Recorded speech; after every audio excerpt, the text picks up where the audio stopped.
Dulu agama saya Kristen Protestan. Memang di kampung saya belum ada Islam, belum sama sekali. Tanya ibu saya, ya ini suara apa? Katanya itu orang Islam yang nyanyi. Mencari ketuhanan itu kan dikarenakan tadi tuh kita ini dari mana gitu kan. Dan itu yang saya pelajari pertama itu masalah tuharu, masalah kebersihan, dan itu sangat luar biasa. Assalamualaikum warahmatullahi wabarakatuh. Waalaikumsalam warahmatullahi wabarakatuh. Alhamdulillah sehat. Datang ke sini hari apa kemarin saat landingnya? Hari Sabtu. Di perjalanan itu 2 hari 2 malam sampai ke Surabaya, pelabuhan Surabaya. Dari Sumba ke Surabaya. Ustaz, kita pengen tahu nih kisah mualafnya Ustaz Abdurrahman. Kalau boleh tahu nama lengkapnya siapa Ustaz? Nama lengkap sebelum Muslim Domingus Radumaha. Domingus Radumaha. Kemudian setelah Islam berubah menjadi Abdurrahman Wali. Ustaz, kita ingin tahu nih kisah perjalanan Ustaz Abdurrahman. Pertanyaan pertama itu kira-kira kenal Islam itu dari mana? Awalnya itu gimana ceritanya kenal Islam? Sebelum mengenal Islam ini, saya sudah berpikir tentang ketuhanan. Pada saat umur 12 tahun, memang di kampung saya belum ada Islam, belum sama sekali. Tapi saya sering mendengar azan subuh, karena dari kampung saya ke kampung Muslim itu 5 kilo jauhnya. Cuman kan di bawahnya itu kan kampung Muslim di dekat pesisir, kita di atas. Jadi ketika azan subuh itu terdengar. Kemudian muncul ketertarikan dengan Islam tuh prosesnya gimana? Jadi awalnya itu kan ketika saya mendengar azan subuh itu saya masih tanya ibu saya, ya ini suara apa? Katanya itu orang Islam yang nyanyi. Ya, yang nyanyi gitu kan. Untuk berpikirnya ke Islam belum. Tapi berpikir tentang ketuhanan ini sering bertanda tanya. Sering bertanya-tanya. Bahkan saya sering tanya saudara saya Markus, kita ini dari mana? Kemudian kakak saya bilang dari ibu kita dari mana, dari nenek. Jadi itu pertanyaan yang muncul ke saya. Jadi ketika saya berjalan, ketika saya makan minum, saya berpikir kok kita ini dari mana gitu kan. Jadi itu yang memang ada di benak saya gitu. Jadi kalau masalah ketuhanan memang sudah dari dulu saya sudah berpikir tentang, ya boleh dibilang mencari ketuhanan itu kan dikarenakan tadi tuh kita ini dari mana kan. Seperti ini ya, Nabi Ibrahim waktu itu. Iya. Jadi berjalannya waktu itu saya selalu berpikir tentang ketuhanan. Sementara saya kan belum kenal, belum tahu tentang Muslim, tentang Kristen juga tidak tahu. Nah, yang ada di pikiran itu kok kita ini ada di sini ini dari mana, itu aja. Ya. Dulu asal agamanya apa? Dulu agama saya Kristen Protestan. Nah, ini menarik Ustaz nih. Kita ingin tahu Ustaz alasan Islam kenapa? Karena kan kita ketahui bersama ya, di Kristen itu kan ajarannya itu kan yang dosanya, ya, dosanya masuk surga dan sebagainya. Kok mau gitu Ustaz masuk Islam gitu? Yang masuk surga itu masih 50-50 gitu. Ya. Ya. Surga itu karena amal soleh dan sebagainya. Ya. Apa Ustaz? Kembali kepada hidayah.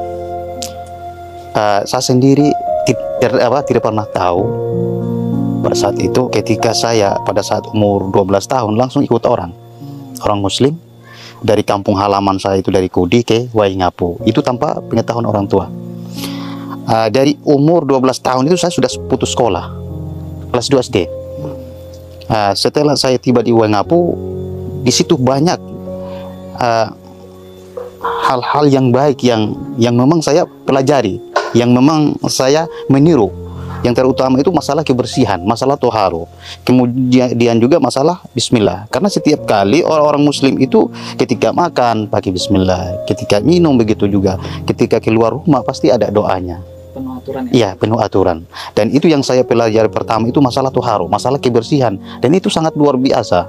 Yang tentunya yang belum ada di kita pada saat itu.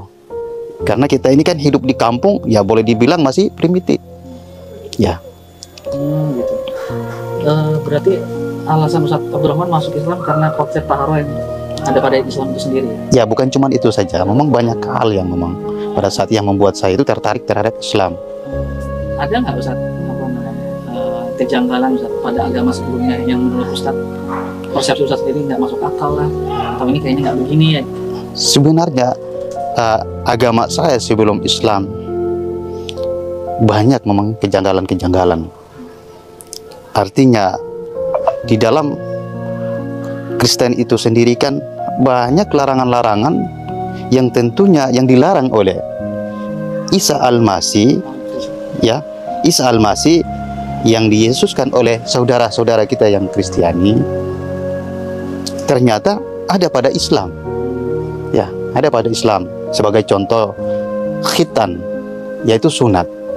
Ketika Nabi Isa alaihissalam yang diyesuskan, dia disunat pada umur 8 hari. Ternyata di Muslim, setelah saya masuk Islam, ketika saya mempelajari agama Islam itu sendiri, subhanallah, di situ ketika seseorang dia menyatakan diri untuk apa? Pengakuannya kepada Allah Subhanahu wa taala, yaitu dengan bersahadat, maka dia harus bersunat. Seperti itu. Nah, di situ ada kesetaraan, kesamaan gitu. Berarti sebelum Islam itu sudah ada yang namanya sunat. Ya gitu. Baiklah. Ustadz dulu masuk Islamnya tahun berapa? Tahun 2000. Tahun 2000. Oh, iya. Nah, pada saat itu respon keluarga seperti apa, Ustadz? Respon keluarga itu yang jelas, ya namanya keluarga pasti ada yang pro, ada yang kontra. Jadi pada saat itu semua keluarga saya itu tidak setuju. Tidak setuju. Dari ibu saya, dari bapak saya, saudara saya, om-om saya tidak setuju. Semuanya tidak setuju. Rintangan, hambatan, tantangan ketika mengenal Islam itu paling berat itu seperti apa? Ya, yang paling berat pada saat itu ketika menghadapi keluarga. Ketika menghadapi keluarga, kemudian justru ketika mereka mengetahui saya sudah Muslim, bapak saya datang untuk menawarkan lagi kembali kepada Kristen. Nah, gitu. Saya menolak. Akhirnya bapak saya bilang, ya kita putus hubungan saja. Dikarenakan saya menolak dengan tawaran itu. Saya pun mengatakan bahwa kalau memang itu maunya bapak, yang jelas saya sebagai anak tidak mungkin memutuskan hubungan orang tua. Tapi kalau bapak yang memutuskan hubungan antara anak, itu silakan. Tapi kalau bapak menawarkan saya untuk kembali kepada Kristen, minta maaf, karena ini adalah jalan hidup saya. Tidak bisa dipaksakan itu. Silakan. Kalau bapak itu keputusan bapak, saya juga tidak memaksa. Nah, setelah masuk Islam, sekian tahun setelah masuk Islam, apa yang Ustaz rasakan? Jadi banyak hal yang menarik sebetulnya. Mungkin saudara Andri ini melihat seorang Abdurrahman ini mungkin pernah tidak gitu berpendidikan. Kenapa saya seperti ini? Ya. Dan ini memang sangat menarik ya. Teman-teman itu mungkin banyak yang sudah sekolahnya yang S1, S2, S3 ya.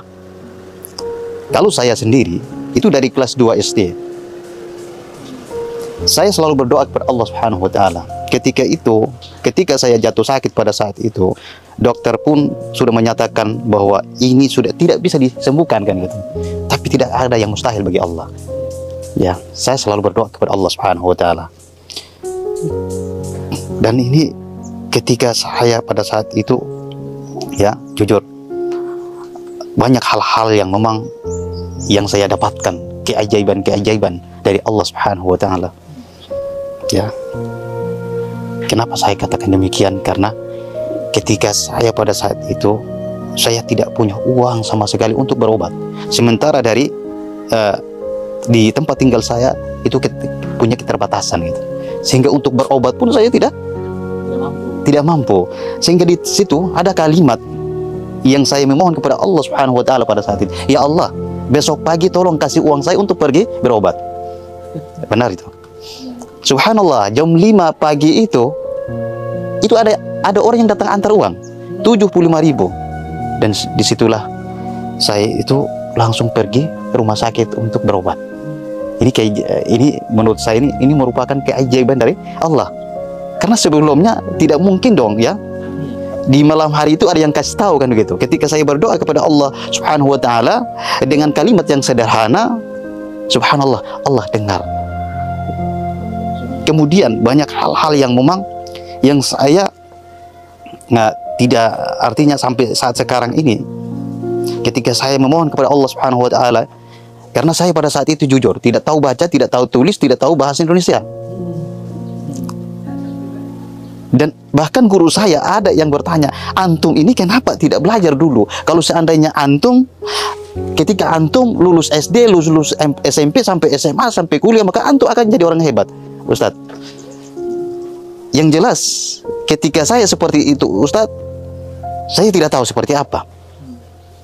Mungkin ini satu-satunya jalan Allah hantarkan saya di kota Wengapu sehingga saya bisa mendapatkan hidayah, kan gitu.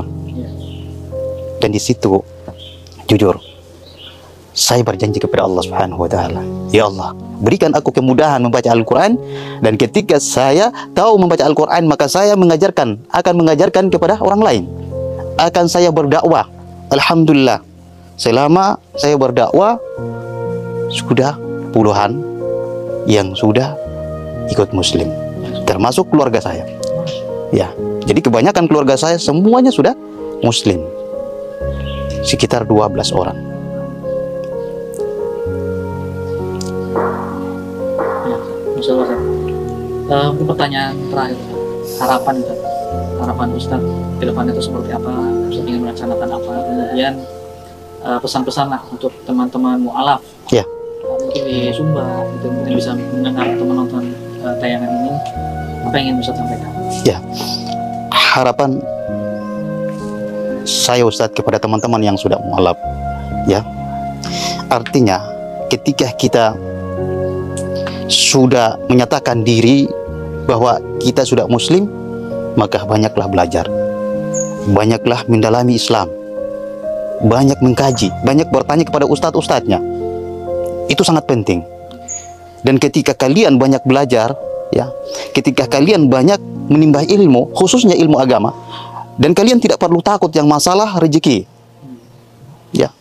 Dan sekali lagi, jangan bergantung kepada makhluk, tapi bergantunglah kepada Allah Subhanahu wa taala. Minta tolonglah kepada Allah Subhanahu wa taala. Bukan berarti kita tidak bekerja, gitu.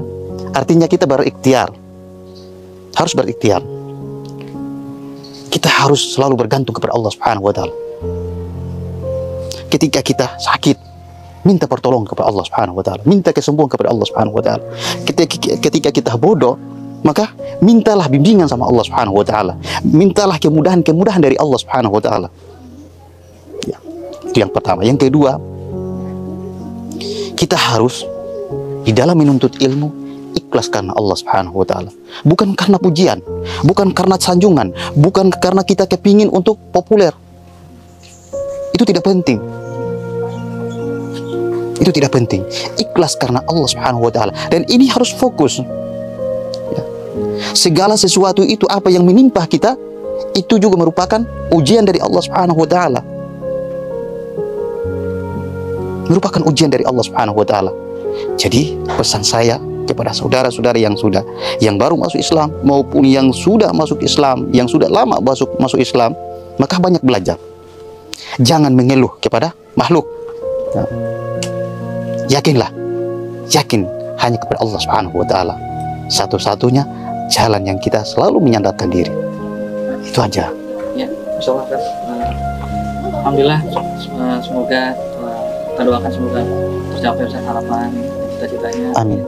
Semoga juga ini juga Ustaz, jadi kami kan, saya ada antar santri.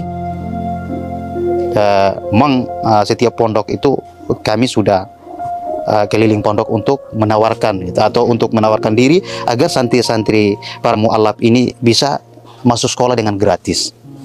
Itu yang kami lakukan, dan itu alhamdulillah programnya dan saya kan salah satu dari BM, ya.